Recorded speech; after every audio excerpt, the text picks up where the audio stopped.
Welcome to week 3 of International Business. I've read through your first writing assignments. I'm going to start off with a few comments about that. So, most of you did a lot of really good research, and I was happy to see that. But one thing that was missing in your papers were citations within the body or text of the paper itself to tell me exactly which source you used to get those facts, figures, and statistics.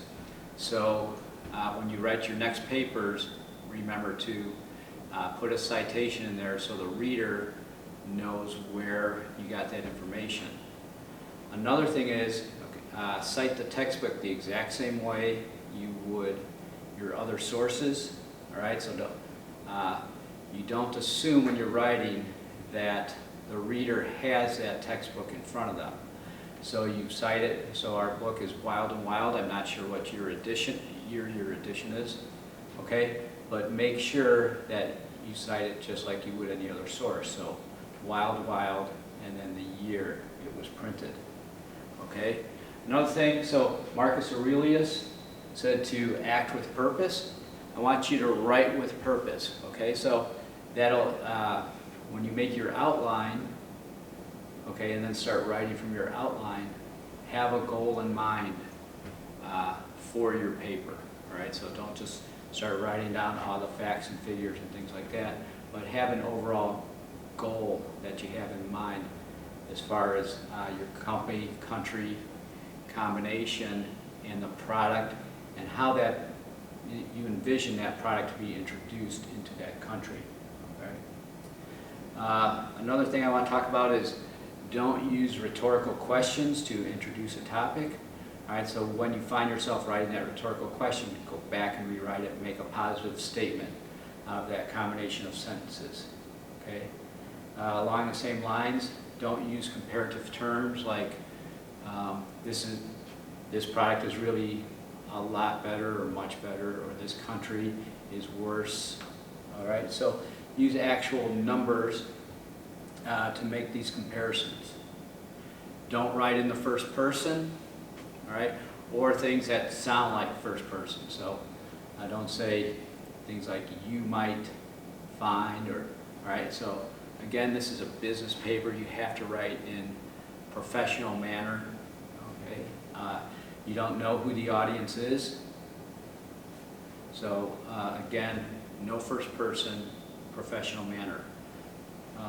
You cannot use Investopedia and Wikipedia as main sources.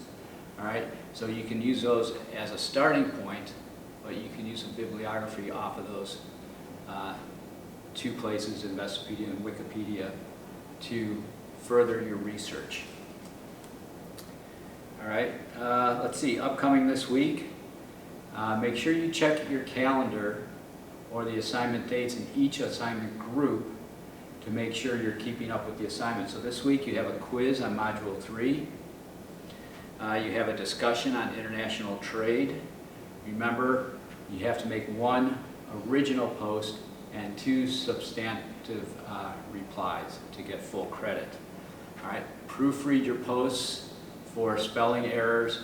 All right, don't write like it's a text. Make sure you are, what do I want to say?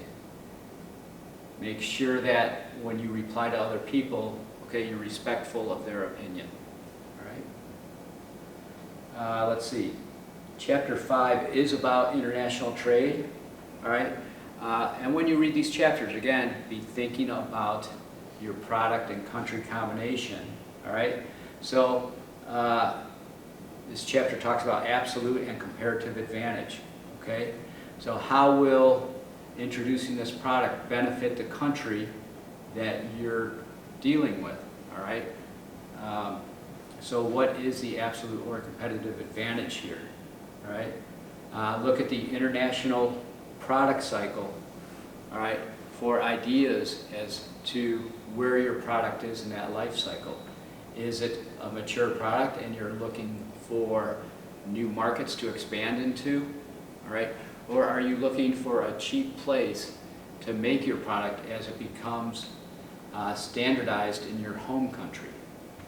So read over that international product cycle to see exactly where you are, because that will affect if you're going to introduce that product into the country, if you're going to franchise or license, if you're going to produce there. All right, so these are all decisions that are based on product cycle international trade. All right, Chapter 6 talks about the politics of trade. So think about, are there any tariffs or import quotas or on your product in that country? All right.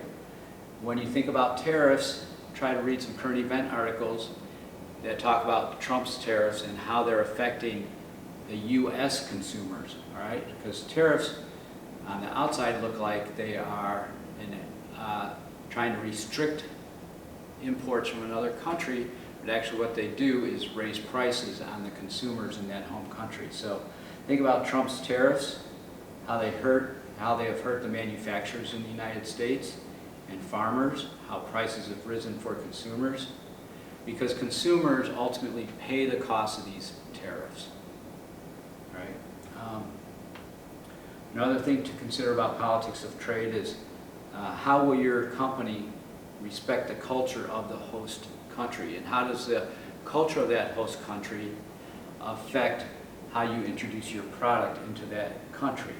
All right, so are there dietary restrictions in that country that will affect what products you introduce? Are there other symbols attached to your product that might offend the people in that host country? So you really have to explore that aspect of it to make sure that you're not going to offend the people in the host country, or that they'll even accept your product based on cultural signs in that country. Okay, going back to tariffs, how would tariffs change where you manufacture your product? All right, so because of Trump's tariffs on Chinese-made goods, companies are starting to produce more in the United States. If China enacts retaliatory tariffs, you might see companies shift production to China to avoid those import tariffs. And then one final thing, as far as your papers go, I'm going to make a template for that final paper for you to follow. Okay, that will also help you when you're making your outline. All right, so follow that template, read the instructions carefully. Some people lost points on the last assignment because they didn't submit the assignment the way I requested it in the instructions. If you have any questions while you're starting to put together this final research project, okay, you can email me and try to respond within 24 hours. I'm more than happy to help guide you along, give you suggestions as to what I think makes sense as far as trying to establish your business in another country. So that's it for this week. If you have any questions, email me or contact me, and I'll get back to you. Thanks.